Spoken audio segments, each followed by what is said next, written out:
Hello and welcome to the Help My Wealth podcast, Money Rules or Money Rules. Here at Help My Wealth, we are all about empowering financial success in our community of listeners. We hope you find today's topic both informative and helpful.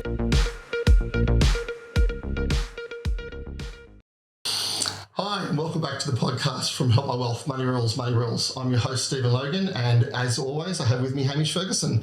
Hamish, thank you for coming. Not a problem. Loving being here.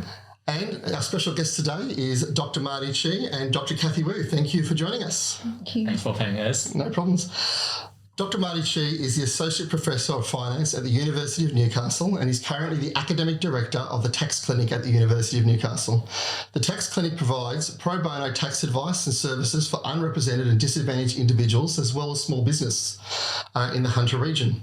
Mardy has also authored over 20 articles and research in the area of finance and related subjects. Dr Cathy Wu has completed her PhD at the Australian National University and lectures now at the University of Newcastle Business School since 2019.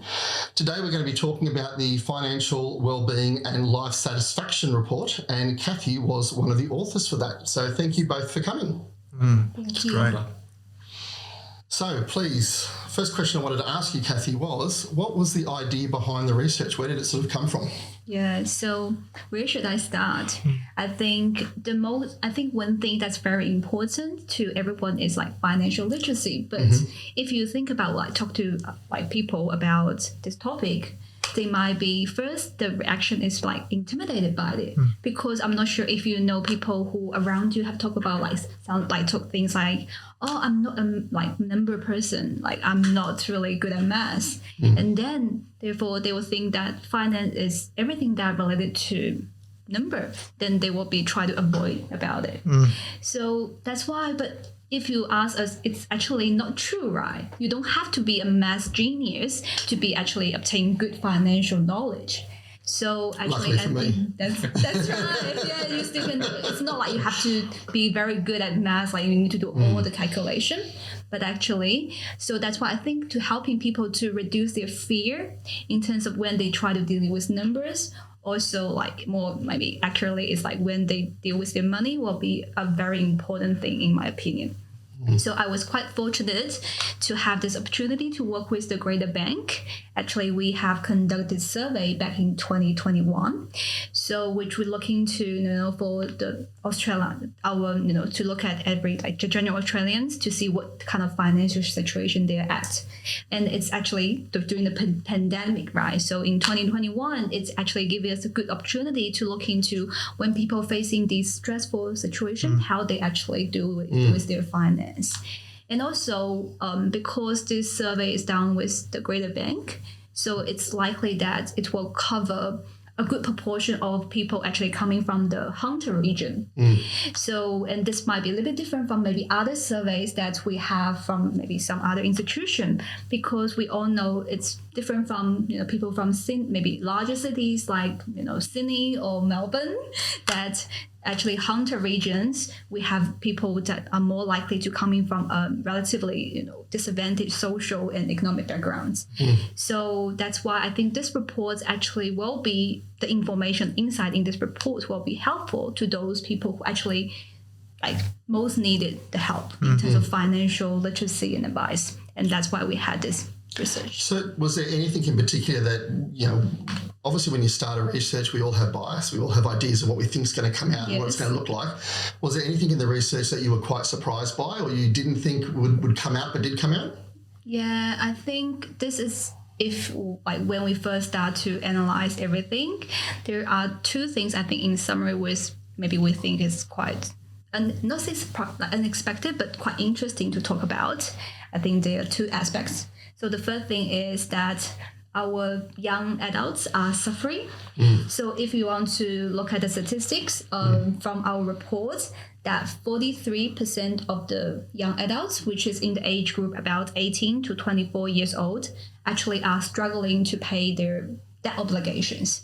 So by personal debt obligations is what if you want to think about for a person, if they're renting, they may be struggling paying their rent. If they already buy a house, they will be struggling paying their mortgage. Or in terms of also debt application, like if you have credit card, you cannot make a credit card payment, things like that. Also, more extreme is that if you have personal loan, then that's like if you can't pay these. So these are debt obligations, which may be, and like 43% of the young people, it seems like struggling to do that. The second point here is also, it seems like, I think from the research that we find that it seems like the need for men and women in terms of how to improve their finance is a bit different. So let me explain. Okay, so here when we look at the result in terms of financial literacy in Australia, so if you want to think about financial literacy in terms of the knowledge about finance, it's like 100%.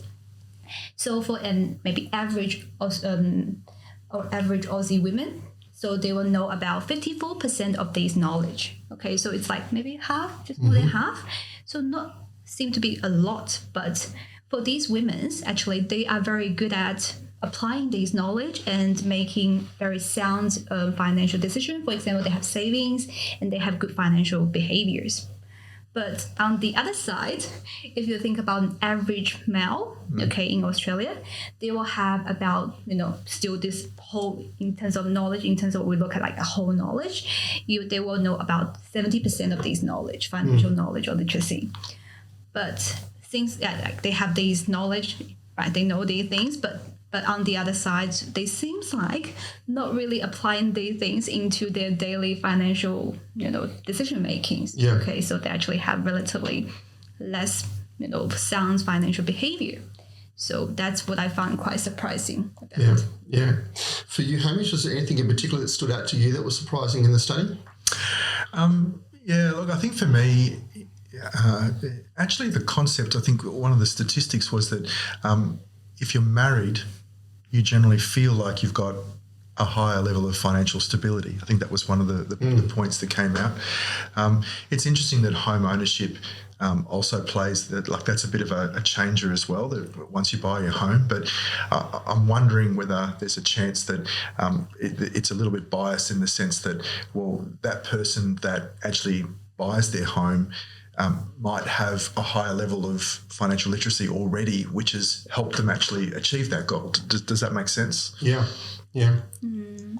I think maybe this will link more related to like later points we do in terms of the financial literacy. It can accumulate over time as well. Yes. So that's why, and then you will be using that when you need to, like when you're still very young, for example, in the age category of 18 and 24 years old, you just become a young adult, right? So before that, you won't be able to have a lot of time or chance, right? So you may be living with your parents, and then like you may not even need to rent. So, and then most of your, financial decision to make maybe is how to use my pocket money, right? So it's quite natural that you will have very limited chance to make these kind of finance-related decisions. Then you can't really expect people like when they just grow up, become 18, and then they can just know everything, how to do everything. But then, so it's only when there's things like these decisions that they need to start to make, like for example, start renting or buy a home, then they will need to do, like they know that actually they need to find out what should they do. So at the time, one thing they might try to do is they can use everything they already know to do it. But then the other thing maybe they will try to do maybe is like they can try to upskill themselves. Right? So that's where then they can maybe start to ask friends maybe initially, and then they might come to professional advice, maybe like your broker or something like that. Or maybe they will start to do a further study. So actually not everyone will be learning the financial literacy at the same time. So I think it's more not about marriage security thing per se. It's only when you start to have these decisions you need to make, then you start to kind of know, I need knowledge, and then I will So it's almost like an age thing. Do you know what I mean? You sort of, as you get older, you start to get more knowledge, and so you start to feel more comfortable in regards to your financial stability. So most people that would be getting a home wouldn't be 21. Most people getting married are not 21. They're sort of getting to their 30s or heading from there. I know for myself, one of the things I found really interesting is when I read the study, I assumed that financial literacy was not going to be really high and that there was going to be problems. So I assumed that was going to be the case. But what I found most surprising was that it was actually, you talked about financial literacy in relation to behaviour changes. So like you were saying, a lot of men, for instance, have quite good literacy but don't actually enact on it. It's that behaviour change that actually creates the difference. Whereas the women, were enacting on their behaviour, like on their literacy more than what the men were, which I found quite surprising. I hadn't thought about that whole thing of knowledge compared to actually, behaviour and what you do from there. Yeah. So I guess it's also maybe we can talk or we know about this. We can relate as a man that sometimes men are more overconfident about our own abilities. Unteachable. Totally unteachable. Yeah. Right, so arrogant would be another word for it. No, it's very true. I mean, one of the things I'm not sure, between the two of us, we've got 12 children, all right? Yeah. So, he's beat me by a couple, but so we've almost got enough for a research base just amongst those kids. But he's got Or 6 soccer or girls and football 1 team. boy. 6 girls, 1 boy. Yeah. Right, so, and the ages of our children are quite similar, all right? So, except that they're the youngest two. So, it's interesting when we've compared stories over the years, in terms of where each bracket of child is up to, and I can definitely tell you that there's the number of times I've gone home to my kids and said, I'm trying to help you here. Do you realise people pay me for this information? But do they listen to you? No, they don't. They don't. So you're really making a good effort already. But I think I want to come back to the point first, in terms of the knowledge and pattern, like behavioral pattern. So I think we are all now come to this very important, I think, maybe concept we never really realized, but it's like both gaining the knowledge and also have a behavioral pattern is very important to ultimately increase our, kind of financial well-being and general life satisfaction. So because I want to give a little bit more insight in terms of not only the literacy level, but also how people feel about their finance, in different age group as well. So sorry to get into a bit more. No, we can see the passion. We can see the passion. Get into a bit more statistic, give you some numbers, and then maybe the listener can learn a bit more about not just the general knowledge, but also have some backup of that. So here, if you want to look at, I'm not sure how, what is maybe for the internet audience, what kind of age group is they are in. But here for when we look at the reports, that we have those people, they first from women's age between maybe 18 to 44, which is early adulthood or mid-adulthood, women's. So we talk about they have less financial literacy just now, and then they are in general, if you want to put their satisfaction into a scale of 1 to 10, 10 being extremely satisfied, they on average will give a score of 5.5. So it's quite just in the middle, not really sure, okay, maybe not sure what to say. I'm not feeling really good, I'm not feeling really bad, I'm just in the middle there. Yeah, so, and then if you want to put into perspective what kind of women they look like, they say they're likely to be these working, maybe young adults or maybe even working moms or moms, and then they have these, we already talked about good saving habits, and they will try their best to pay their bills, but at the same time they have relatively limited knowledge, right? So, and then we understand these financial wealth is not something you can, get just by one day or accumulate in 1 day or 1 year. So that's why they're more likely to be more anxious, I'm not sure that it's good or not. So they might be anxious about their financial position without knowing they actually has been doing a very good investment into their future. So that's why I want to take this opportunity to actually say to these younger or maybe mid-age women that actually they are doing well, and by maybe gaining more knowledge to give them reassurance that they can be confident they are already in a journey of improving their financial positions.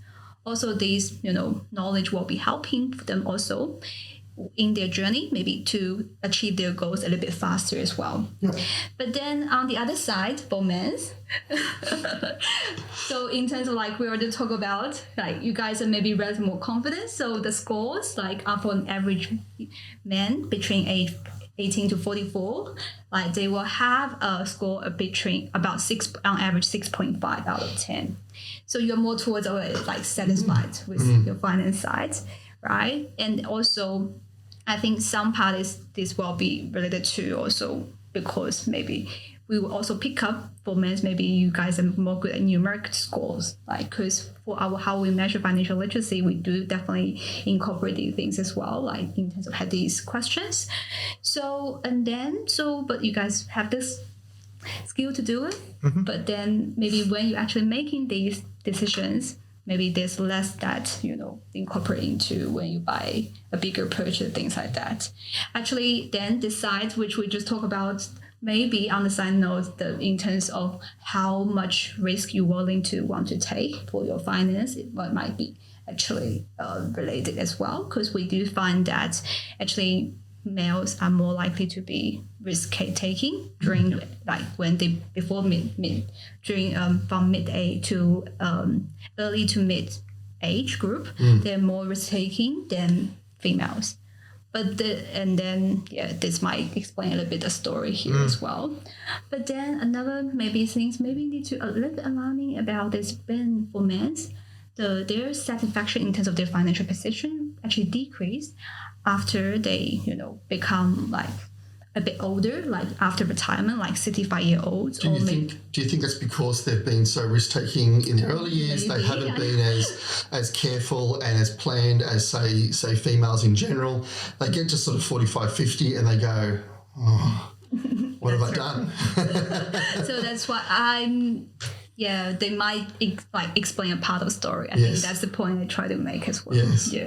Well, I can confirm something that from a financial planning or a superannuation point of view, there was a research survey done where they compared men and women. Yes. And women ended up having a better return on their super.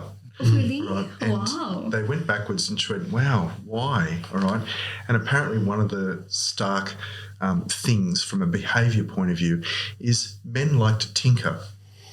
So the women would just go, I'm just going to leave it alone and let it do its thing, where the men would overcompensate by trying to make changes all the time to get it to work better, and in effect would actually reduce the performance because they were typically not educated enough on what changes to make or whether they should even make changes in the first place. Yes.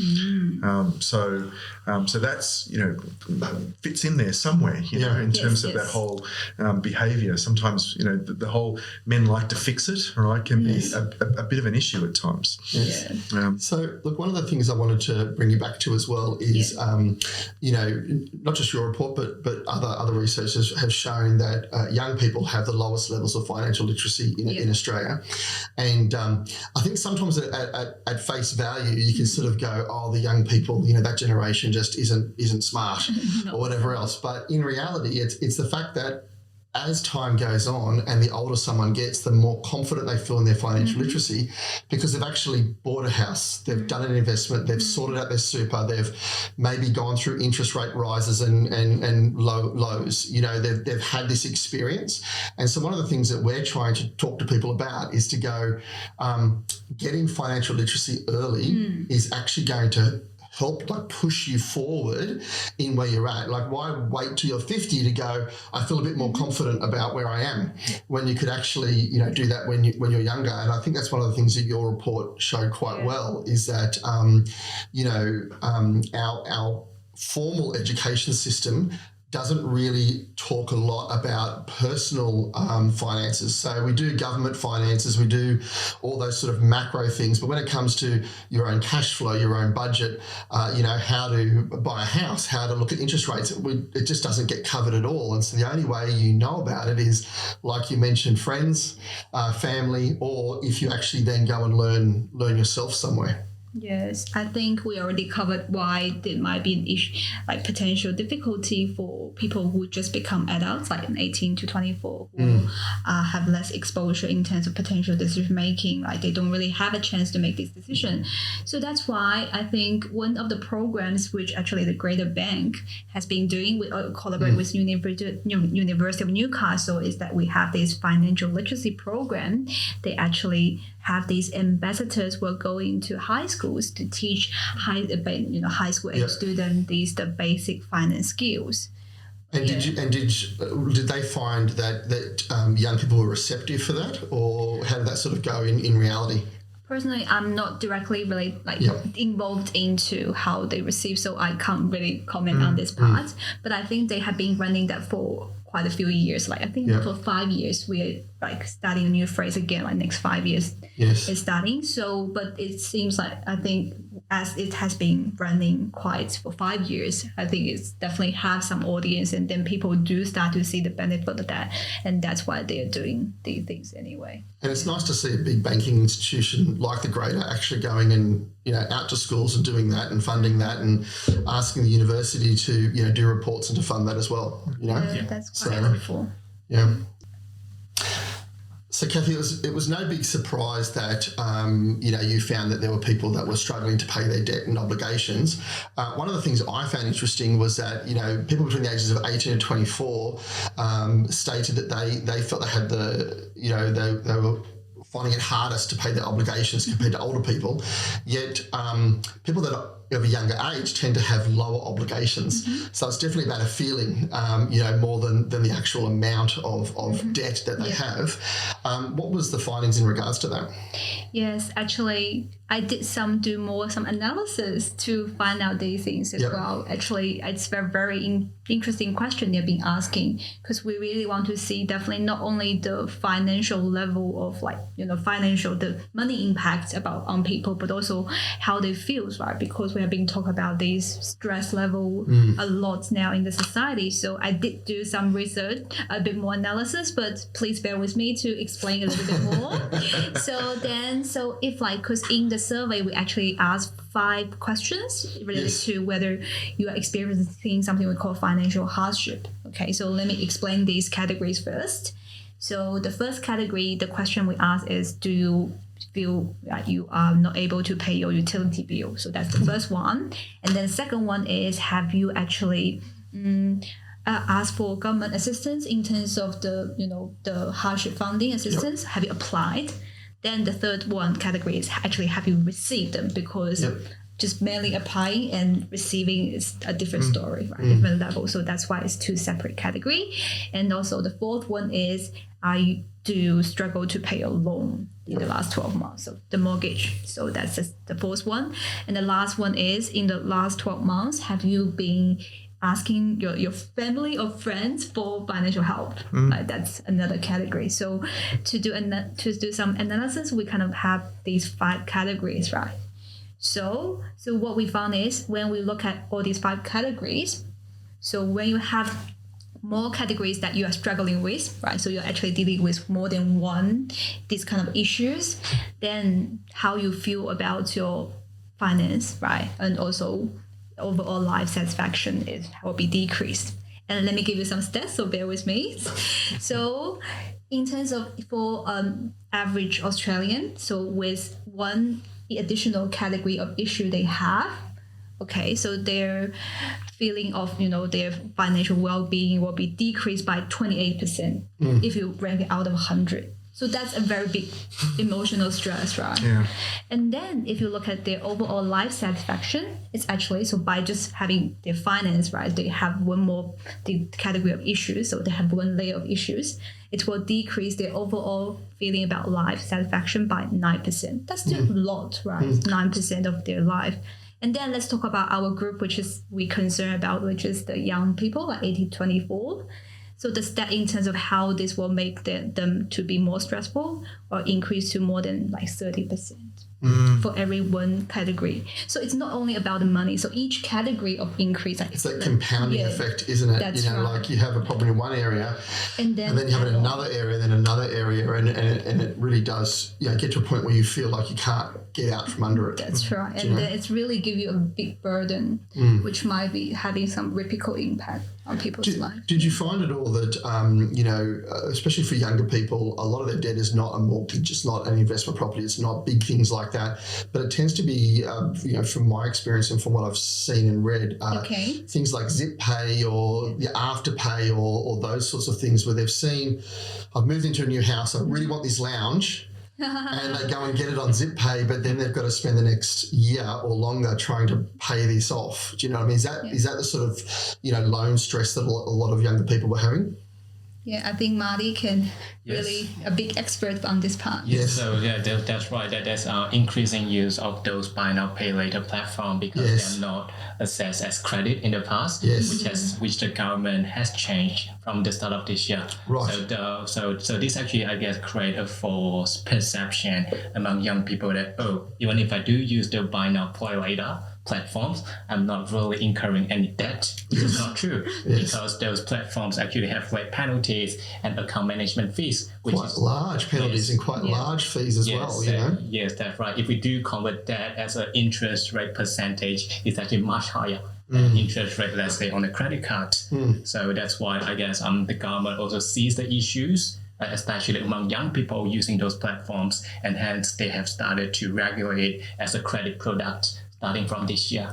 So that would mean that it's harder for those platforms to put out loans. They've got to get more information from the client and actually evaluate them higher. Is that what's happening? Yeah. So it means that they have to perform a credit check, like how we would have to do if we apply for credit cards. Gotcha.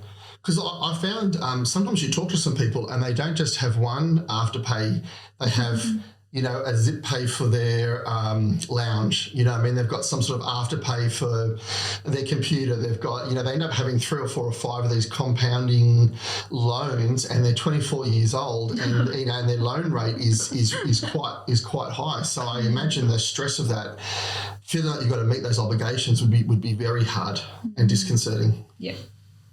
So I've got a question around this, but it's probably going to change tax slightly. All right, Go for it. I'm not quite sure which of you will this apply to, but I'm interested in just whether there was anything that came out of this about the culture of Australians, about their propensity to feel comfortable talking about whether it's financial literacy or debt or where they get help and things like that. We often reflect on the Americans and how they're very open. Yeah. All right. So, and Australians tend to be quite closed when it comes to things that they're not comfortable with. Is that something that came out at all, or that you've done any work on, or not really? So I think that's not something we have thought about, not currently in the report, but it might be interesting for us to actually go back to the original survey to see is there any question that actually pick up this point. But I understand where you're coming from. I do feel like, especially Aussie men, they need to be they are very, like Aussie blokes, they are like putting everything together. They always they just have everything together, not really showing too much, no stress, so that's everything's why good here. you don't need Don't look, everything's fine. So then even when they need help, how they can start to asking. And it's not actually embarrassing to ask. How to start with this kind of conversation might be quite helpful. But so it's definitely something it should be quite important, and I think worth to look at. Yeah, and I think just as a general point, like one of the things that we've got to do, with whether it's money or I'm sure there's lots of other topics that we could bring this across with, is just that whole breaking the stigma of being able to talk about what you don't know about. Yeah. None of us can be experts in everything. That's right.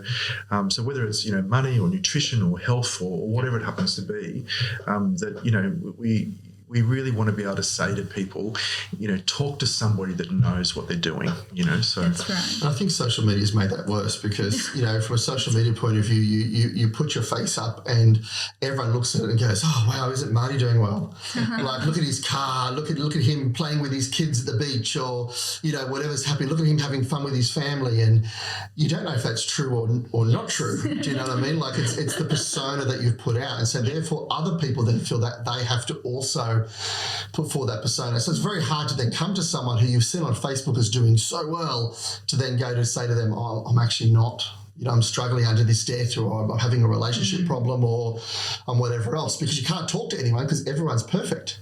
Everyone's perfect. So it makes it really hard. But look, Marty, I wanted to circle back to the afterpay and to that sort of good debt versus bad debt. I know that you've had a bit of interactions with that, and can you explain to the audience, from a financial point of view, what do we call good debt? What do we call bad debt?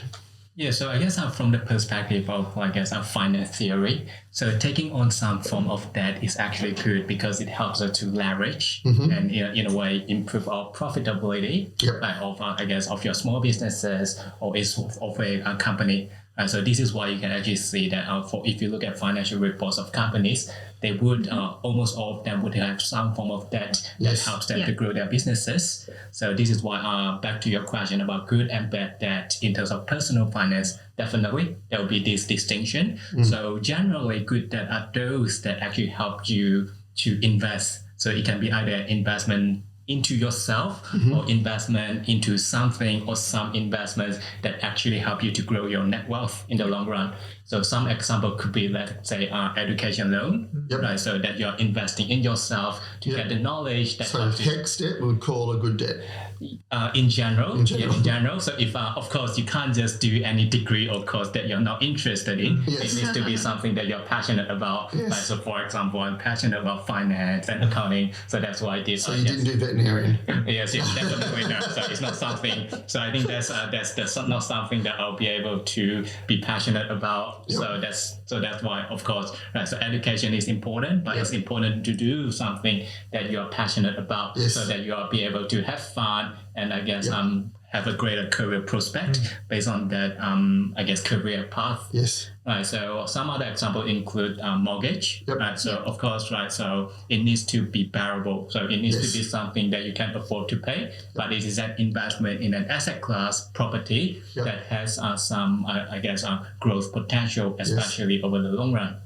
Right. So some example of bad debts are those that you actually incur now as part of your expenses so that you feel good. Like lifestyle living. Yes, lifestyle. For example, you might want to, let's say, use Zip or Afterpay to fund your expensive holiday or trips. And then even though you have no money to pay for it. So it was a great 4 weeks. Yeah, but now you got to pay for it for the next year. For the next year, that's right. And then because of the recurring interest rate, it might take you a really long time if you keep rolling over your debt actually. Right, so those are considered as bad debt. And another example is actually, let's say, if you do take on some personal loans with really a really high interest rate. Right, so it's really, I guess, it goes back to the point about the importance of financial literacy, because you do need to be aware of the interest rates that you're paying on your various loans, and also the debt repayment structure. I mean, I've come across people who have created bad debt with these platforms like Afterpay, Zip Pay, things like that.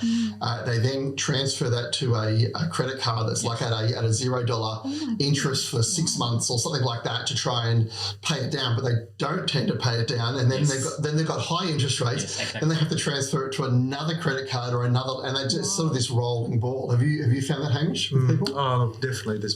We've had clients that have gone on that path. So, but the one I find quite grey, which has really crept in over the last probably 10 to 20 years, is where somebody's bought a home, right, but then they start using mortgages for lifestyle. Yeah. All right. So using the equity. Well, yeah. So, and it starts off with, I want to renovate my house, all right, to now I want to put a pool in, all right, to, can I put my car on it? All right. So, and then, it might be I'm going overseas or a holiday. So, and I think it's this, we start off with this black and white concept of good debt, bad debt, but especially with homes and equities, and especially in Australia, I guess, because property prices have generally favoured people, right? That, this equity is mine, so I can use it for whatever I want. So that's and so I don't know. Is that something that you've reflected on, or have you got any thoughts around that in terms of good debt, bad debt? This could be a bit of a dangerous conversation to get into. But, I get your point. So I guess so you're right that so people are going to think that this is my equity anyway, so it's like part of my money in a way, but they don't really, or they actually don't come to realize in a way that I have to pay interest if I take equity off out and use it to fund my, let's say, expensive holidays or some luxury goods, right? So I guess of course, right, so even though it is in a more gray area, but I guess ultimately, so the purpose of these loans is actually used to fund something that does not generate wealth over the long run. So that's why that goes back to the point about the importance of financial literacy. Right. So what are you really using the money or the debt for? Is it something that you are investing in yourself, or I guess asset classes that have more, I guess, growth potential over the long run? Good. Look, I wanted to move on to one area of the research which looked at financial planning, and there was a line in the research that I really loved. It actually said, when it comes to creating financial goals, essentially you're enjoying life now but controlling your spending to plan for your future. Okay. And that was a really well worded way of how to create a financial goal, isn't it? It's about making sure that you're still being able to do what you want to do now, but making sure that you're still planning for the future and not ignoring that. Yeah. So, for you, Mardy, setting financial goals, how important is that, do you think, for people, particularly in early years as they lead on? Yeah, so I think that's really important because, of course, in finance, we talk a lot about this compounding effect. Yes. So if you start to invest from a younger age, it means that over the next 30, 40 years, it's going to compound or roll into a really big sum. Yeah. So that's why starting with financial planning from a young age is really important with this respect. Right, so it's important to know, I guess, through yourself or through engaging a professional advice about goal setting. Right, so what do you really want to achieve, let's say, over the short run, medium run, and long run? So what are your financial goals? For example, is it to buy a home? Is it to pay off your debt? Or is it, to invest and save so that you have enough for your retirement? Right, so setting those goals early will actually definitely be really helpful. Right, so it also helps you with prioritization of resources. Yep. So, for example, if you have a goal that I want to save 10,000 over the next year based on my current income or based on what I currently earn, so you then have something to look forward to. Right, so you then think about, okay, so this is my income and this is how much I need to spend on my daily expenses. So what are the amount of saving that I need to put aside in order to achieve those goals? Right, so again, so those are really important aspects of financial planning.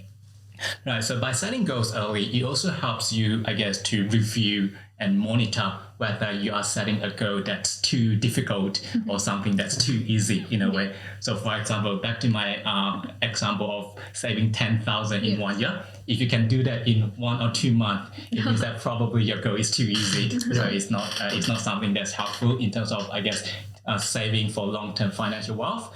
But at the same time, so if you cannot manage to meet that goal, it means that probably your goal is too difficult. So it needs to be reviewed and monitored. And at the same time, your personal circumstances might have changed as well. So it's important to, I guess, reflect and see whether you're doing great. If so, continue to do so. And if not, maybe think about different strategies or different ways to revise your strategy or to meet your original goal. Yeah, like I know when I talk to people in my line of work, it's interesting when someone has no financial goal and they haven't set anything in place. Okay. They're spending the money that they've make. They're happy with their life and they're running on. They may not even be in debt. They're just breaking even. Okay. But because they've got no financial goals, it means that they're spending all of their money. Yeah. Because there's no reason not to. Do you know, I've got $1,000 savings. Well, I can go out for dinner. I've got $3,000 savings. I'm going to go on a holiday. Yeah. And because there's no reason to put that money aside, then they just spend it. And as soon as you start giving people financial goals and say, okay, well, what do you want? You don't have a house. Do you want to get a house? Actually, no, I would like to get a house. Yes. If you've got a house, do you want to get investment property? Do you want to do this or do you want to do that? And you get them to actually start setting goals, and it totally changes the way in which they do their cash flow. Even from the point of view of, it was actually Hamish that mentioned this to me one time about when you finish paying off your car loan or your lease or whatever it is you've done, putting that same money aside ready for the next car. And so that when your car's 10 years old or 15 years old, whatever point you say, I want to change it, you actually have the cash there to pay for it in one go. There's no loan.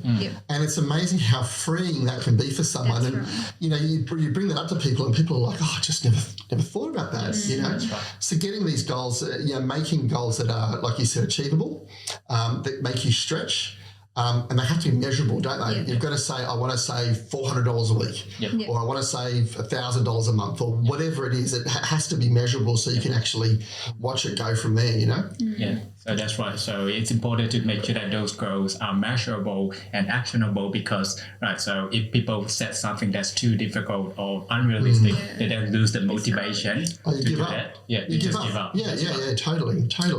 So in your research, has it come up at all whether people's understanding of the compounding effect is part of that financial literacy? Do you think there's so do people generally understand what compounding is? Definitely in our, when we calculate the financial literacy, we do ask one question. We specifically actually ask them to calculate, using this effect. Actually, this is a bit different. I'm not sure if you know, because actually the Australian government, they have done a report on, Australian financial capability back in 2021 as well. When they ask questions, they ask more concept-based questions, which is like, do you know time value of money-ish? Like, do you know your value of money will increase or decrease? Some yes or no. But for us in our survey, actually, we do ask them to calculate. Okay. Yes. So I think I don't remember the exact percentage, but we do ask this question. Okay. So it's definitely covered, and it's definitely important as well. And goal setting, like again, is that something? Because I know when I went to school, nobody taught me how to set goals. Set goals. Or how to do compounding interest. Okay. Would you call goal setting part of financial literacy, or is it? Yeah. So I guess if you talk about, let's say, financial goals, then of course it would be part of the really important concept about financial literacy. But I guess in general, right? So I guess as we get into adulthood, it is important to set goals not just for financial purposes, right? So of course, right? So it can be, or it can be about financial literacy if it involves money, but it can be more a more general concept about having, I guess, absolutely. A purpose or a sense of purpose in life. I tend to find if people are goal setters, they'll be goal setters in all areas of their life. If they're not, then they'll tend not to. So if you start talking to someone and you say, "Oh, what's your plan in 5 or 10 years' time?" If they don't have an idea of where they're heading, it'll probably be the same, both relationships and with money and with their investments and with their work and with it tends to be right across the whole board, doesn't it? Whereas someone is really goal orientated, they tend to actually know what they're doing and where they want to go. Yeah, so I guess you're right that there's a correlation at least between like success and also when they set goals, because it then, I guess, motivates people to do things that actually push them forward towards that path or that goal ultimately. Yeah. I mean, for me, when I talk to my clients, I always say to them, what's your goal? And let's say it's buying a house, right? They don't have anyone that can help with the deposit. They've got to get the deposit themselves. It's going to take them, I don't know how many years, Hamish, to save an average deposit these days for someone who's not going to have any financial help. Look, I mean, it depends if it's a single or a couple. Say a couple. I would say a couple. You're talking a good hard slog for 3 or 4 years. Yep. So let's say 5 years, do you know what I mean, is a goal. And it's saying to them, right, you need to have, 120, 150, 100 and whatever $1,000 saved, for your deposit, ready to go. Yep. And then it's working backwards. It's like going, well, that's your goal in 5 years' time. Yep. But how do we get there? Do you know, where do you need to be at 4 years, 3 years, 2 years, 1 year? What do you need to be doing in the next 6 months? What do you need to be doing in the next 3 months to actually achieve that goal? And if you start to break it down for them, it gets easier. Yep. It's like, okay, well, let's start off by clearing our debt. So we actually have the funds to be able to put aside for a deposit for a house, and then if you actually make that achievable and measurable, and people can actually start to move forward and see where they're going. But sometimes those big goals are just so big. What do I do now? It's like, yes, I definitely want to get a house, but they haven't thought about what the step is. Like, what's the first step? What's the second step? What's the third step? Do you know? So getting them to actually think through that can be, quite hard for people at times. I mean, but it's also, it's understanding why we make these decisions to spend money. I mean, look, real life example today was I've got, and this is a fairly unusual situation, but I've got a client who earns good money. All right. And, so he's probably got a salary of about $200,000 a year, and he just can't hold on to it. The money just goes. Okay. All right. So, and so I've put him on this, and this is the first time I've ever done this 30-day plan where every time he wants to touch his money, I've asked him to pick up the phone and give me a call. All right. So, today I got the call and it was, I need to take $1,000 out of my account. And I said, what for? Yeah. Right. I can't tell you, Hamish. I can't tell you. And he's given me permission for this. And of course, there was this initial, it's my money. I know it is, but you're the one that went on this decision. Right? And so he said, well, I need it for this, this, and this. All right. And I said, okay, when did you make this decision? Oh, earlier on today. 25, 26, 27 minutes ago. That's right. So I said, okay. So have you thought about, and we've both used this line before, have you thought about when you said yes to making this decision, what are you saying no to? And, here we are, somebody who's, not 25, right? He's in his early 50s going, oh, I've never thought about it like that before. So I said, okay, well, you've already committed to these things, but next time, how about you take 24 hours to think about it? Because, this is the behaviour that we've got to change. And, whether you're 20 and you should be buying a $15,000 car, but the car yard will give you a $40,000 loan, so you end up driving home a $40,000 car. All right, so, it's those decisions to say, just because I can, should I? Yeah. And trying to reflect on that.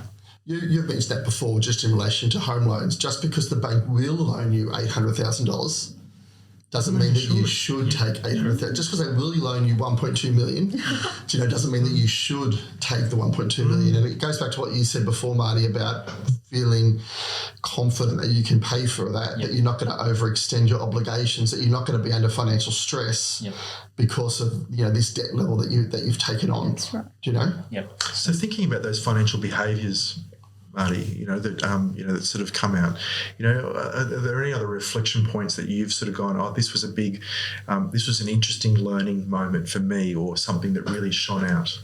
Yeah, so I guess you have mentioned a lot about the behavioral problems when people face when they have financial goals. Like, so they actually are short-sighted in a way that they're thinking that, okay, so I need to do all this self-discipline over the next 5 or 10 years. So it's going to be too difficult or too tough for me to sacrifice all these short-term goals. So I guess it's really important for us, I guess, as educators, or for you as professionals in financial planning, to be, I guess, a mental coach in a way.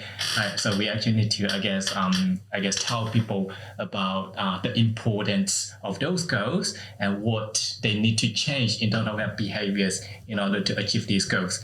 Right. So one example would be, I'm not sure whether you guys help your client with investment in stock market, for example. We know that stock market fluctuates every day, right? So that's the only certainty about short market, right? So even though we know that long run stock market tends to increase in prices, or companies tend to pay, I guess, overall good dividends over the long run, right? So you might get a phone call, let's say, from one of your clients that say, hang on, so what do I do today? And so the share market has dropped by 3%, right? So is it time to cash out, or is it time to escape from this risky investment? So that's the type of behaviors or discipline that we probably need to, I guess, instill in people, that it's not just about 1 or 2 day gain. Right? So you're investing for the next, let's say, 10 years or 20 years. Right? So we should not be that concerned about those short-term, I guess, fragility or short-term fluctuation in the share market, because that's not your goal. You're not going to retire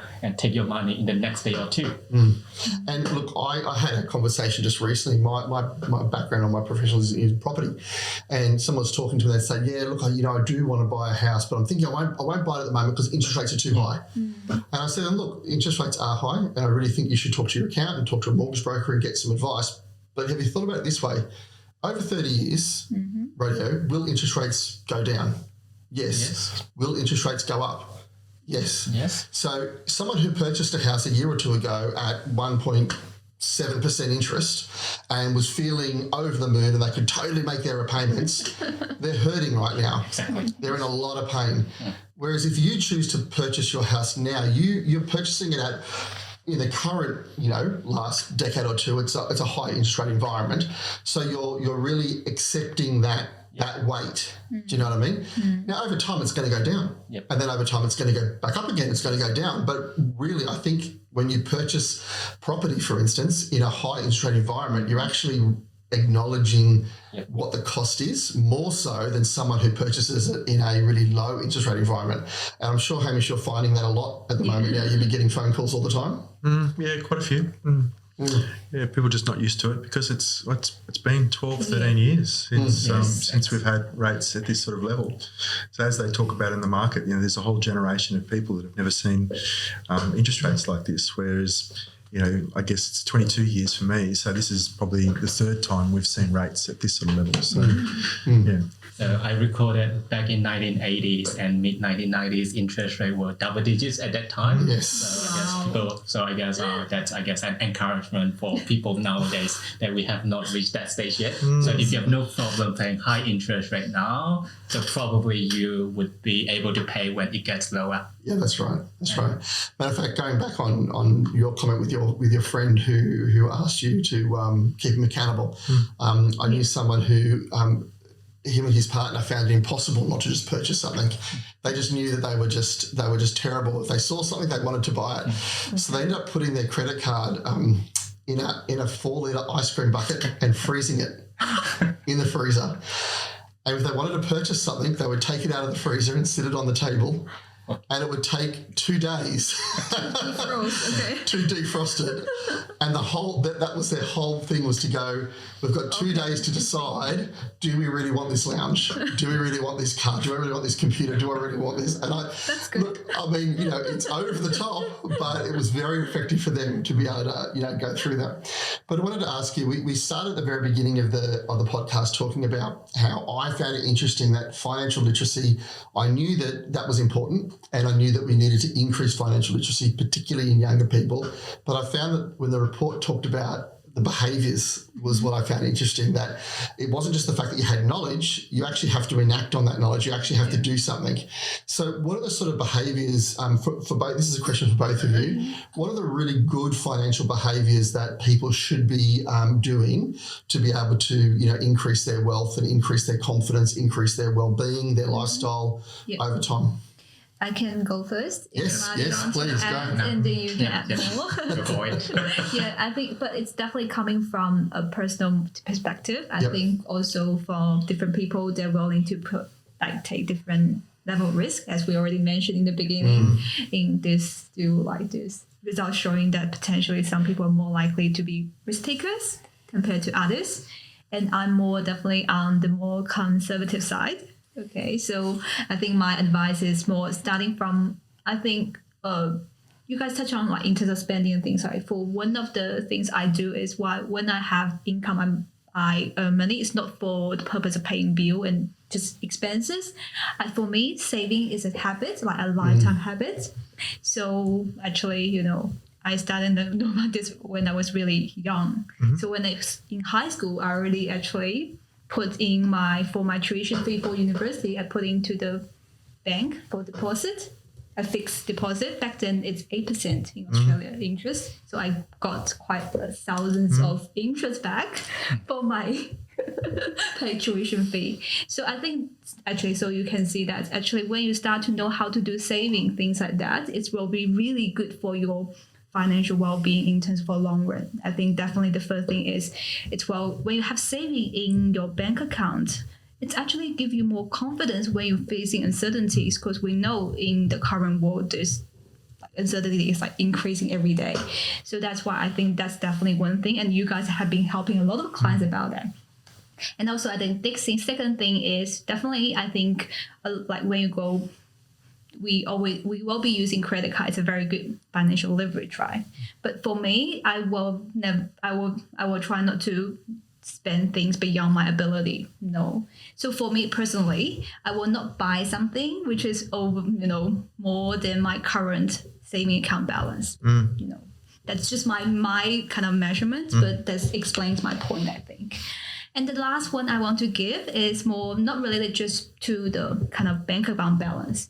So we know that we can increase our wealth, but also in terms of financial well-being or life satisfactions, I think it's not only about the bank balance. We know the first thing, definitely, we don't want to get into this hardship. We talk about these debt obligation which can't pay. This is the first step, definitely. So we need this knowledge and changing behavior, good habits to help us to not get into debt, like this kind of hard situation.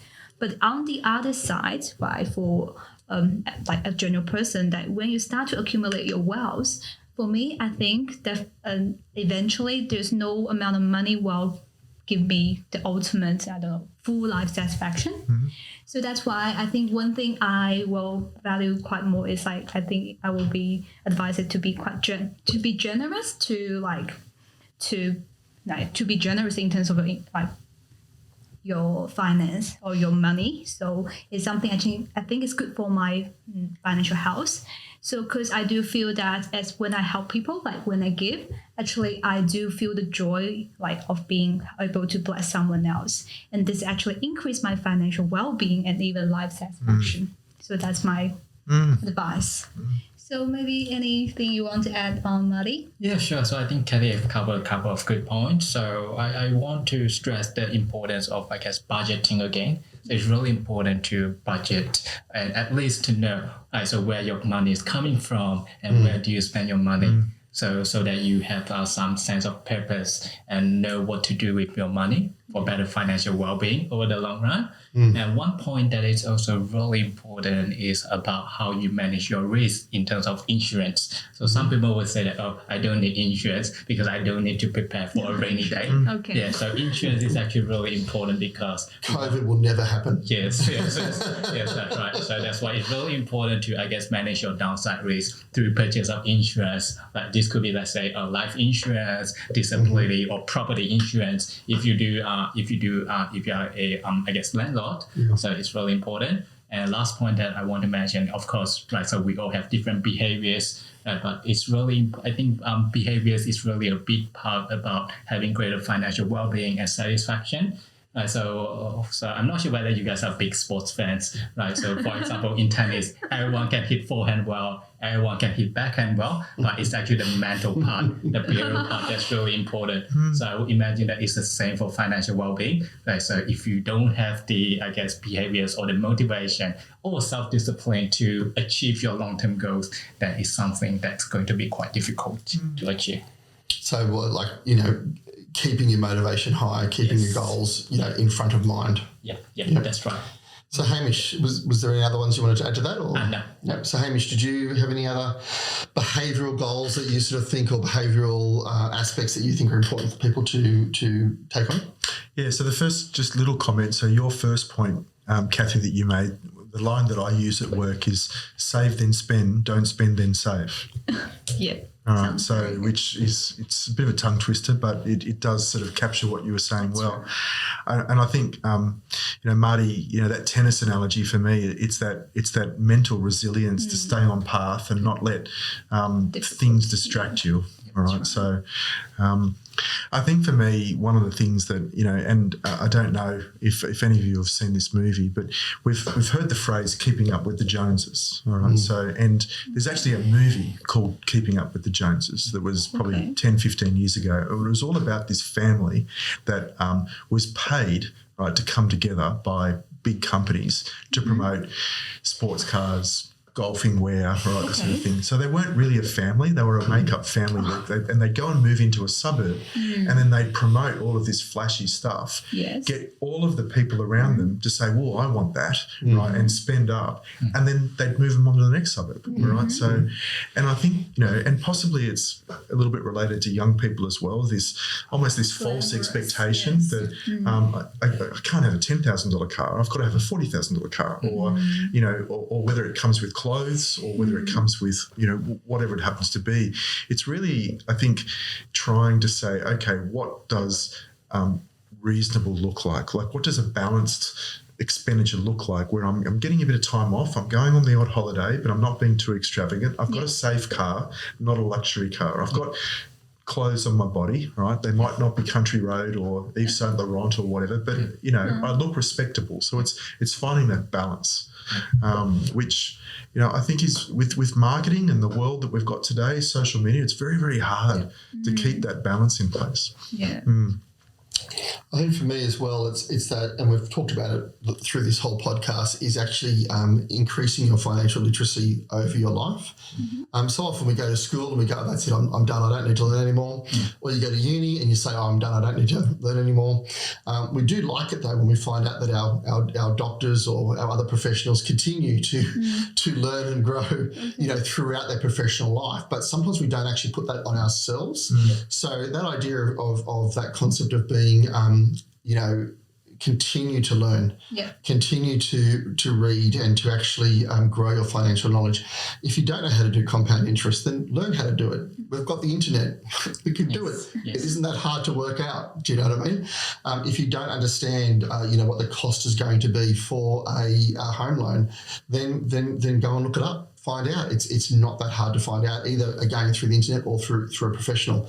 But I think really increasing that financial literacy is such an important sort of aspect. So I'm going to go over it. Okay, I've written them down. I've written down everything we've said. So number one was create savings as a habit. All right. Number two, I've combined the two of yours. So number two, it is save then spend. Okay. So in other words, don't go buying credit cards off credit cards, but actually spend what you've saved. Number three was don't get into debt above that which you can pay. Yeah. So whether that's for a mortgage or whether it's for buying a car. Number four, be generous in your finances because it actually helps you in your financial health and your financial well-being to be a person who's generous. Be budget and know your cash flow. And I actually find in the job that I do a lot when I talk to people, when people see what they spend, when they get a direct feed from their bank and they can actually see what they spend, it's amazing how surprised they are. Okay. Do you know what I mean? They say, I don't spend more than $400 a month on eating out. And then when it comes back as $1,000 a month, they're like, oh, I know where my money's going to.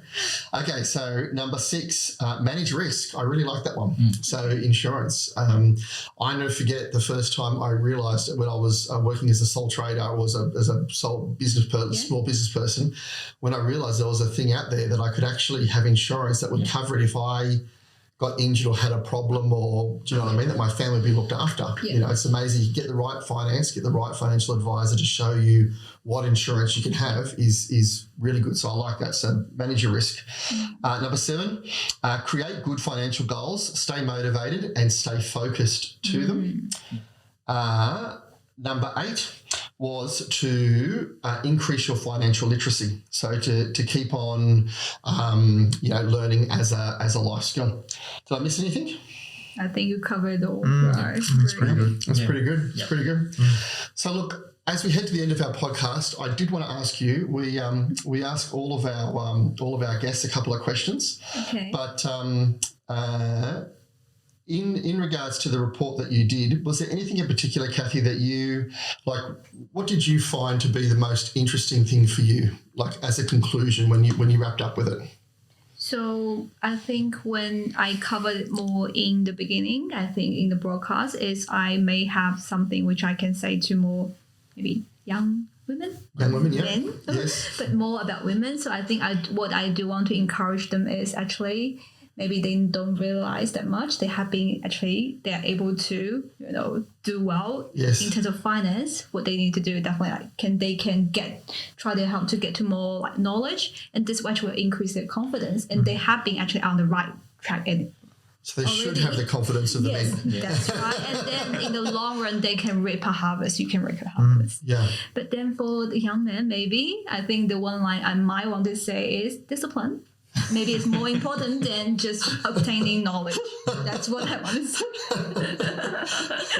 That's why maybe they need some good role model. I think I'm not sure if I'm correct, because correct me if I'm wrong. I think role model is very important, especially for men, in terms of that figure. Oh, totally. So for you, like you guys, maybe here for Help My Wealth, maybe will be a good help in terms of, because maybe not for everyone in their family, family have this kind of skills or whatever that able to be financially give them a good role model. So that's why they might need someone they can look up to and then kind of guide them through when they still even though they can be older, but in terms of finance, they're still like babies. Yeah. So they can guide them through this journey, and this might be helpful. I think mentoring is so important. I mean, Hamish and I have discussed it before. Both of us have, a mentor that we actually pay. Do you know what I mean? It's not like a Uncle Bob down the road who's good at finances or something. And we actually value that. And it's funny how often we get professionals come in here that actually say, you need to have a mentor. And I remember when we talked to Grant Hackett, one of the things I found most interesting was he'd be saying no one would ever say from a sports point of view that you shouldn't have a coach. You wouldn't, if there was a number one athlete in the world and he didn't have a coach, you wouldn't be going, oh, you don't need a coach. No, you don't need a coach. You're doing really well. They'll be going, no, you need a coach and a manager and a strapper and a this and a that and whatever else. And then when it comes to our normal life, we're like, I can do it myself. Yes, that's right. Yeah, I've got Uncle Bob down the road. And cousin Billy's really clever. Just sorry to Uncle Bob. All right. So if there are any Uncle Bobs out there, or cousin Billy's, this is not But look, thank you so much for coming, guys. Really appreciate your time. Yeah. But we do ask all of our guests a couple of questions. So, Cathy. Yes. What advice would you give your 18-year-old self? If you could go back to 18, what would you tell her?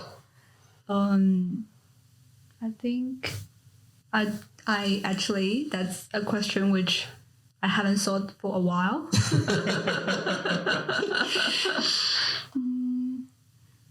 Maybe I think maybe to learn to be how to say a little bit, maybe how to say, it's not everything that you do you can I know that life is not perfect, but back then I don't think this way. So you don't have to be good at everything, because you may when we're young we tend to be, especially maybe for me, because I feel like it's quite easy. How to say, you kind of want to do everything well. You just want to be good at most of the things. But then throughout life, it's quite possible that you will have hurdles. Everybody will have trials in life, but actually that's where you learned, and then it can become a blessing to you. But back then, I definitely won't be thinking it this way. I want to be maybe just smooth ride will be good. Never experience anything which is too hard. Not say too hard. I can manage these things, something like that. But at the same time, it's actually, even when there's hurdles, okay.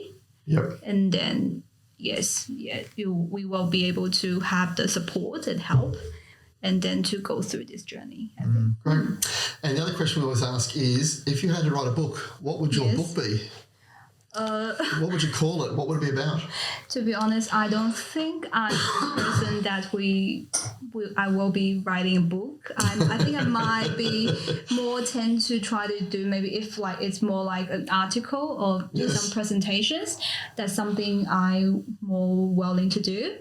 And then Because I think for me, I do still back to the topic. I do want to maybe encourage, especially these young girls in Australia to actually start to learn more about knowledge about the finance and numbers and account finance, and also these skills, financial skills, because it will be quite helpful to them in the long run. So that's why if I have the opportunity to do these things, I will be willing to do it. Yeah.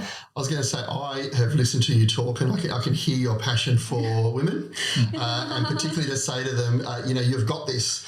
So, maybe that can be the title for your book. Women, you've got this. Okay. You can do it. Because I think what you're saying is really interesting, that there's a lot of women out there who don't feel like they're doing well, but they actually are. Yes. Their male counterparts are saying, I'm doing great. Yeah, I know all the knowledge. I've got all the knowledge. Don't look at me. I'm fantastic. But in reality, they're doing better. Yes.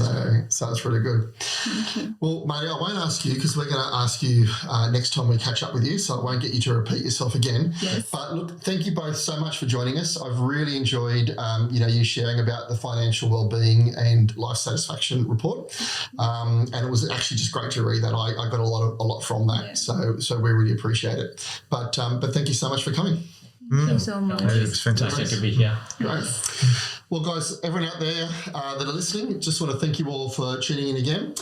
This has been a Help My Wealth podcast, Money Rules, Money Rules. And as always, we're here to try to empower your financial future. And we've done that today by talking to Dr. Cathy and Dr. Mardy. And I hope that has been helpful for you. Thank you, and bye for now. See you later.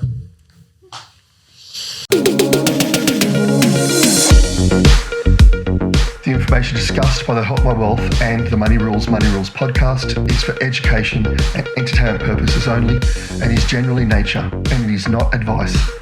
It is not intended as a substitute for professional finance, legal or tax advice. It is aimed to provide a general understanding of each topic and should not be relied upon to make an investment or financial decision. It is strongly suggested that you seek professional advice regarding your own individual circumstances before making a financial decision. Help My Wealth and the hosts of the Money Rules and Money Rules podcast are not aware of your personal financial circumstances. Before making any financial decisions, you should read the product disclosure statement and, if necessary, consult a licensed financial professional. Do not take financial advice from a podcast. In the spirit of reconciliation, Help My Wealth and the Money Rules or Money Rules podcasts acknowledge the traditional custodians of country throughout Australia and their connections to land, sea and community. We pay our respects to past, present and emerging elders. We extend that respect to all Aboriginal and Torres Strait Islander people today.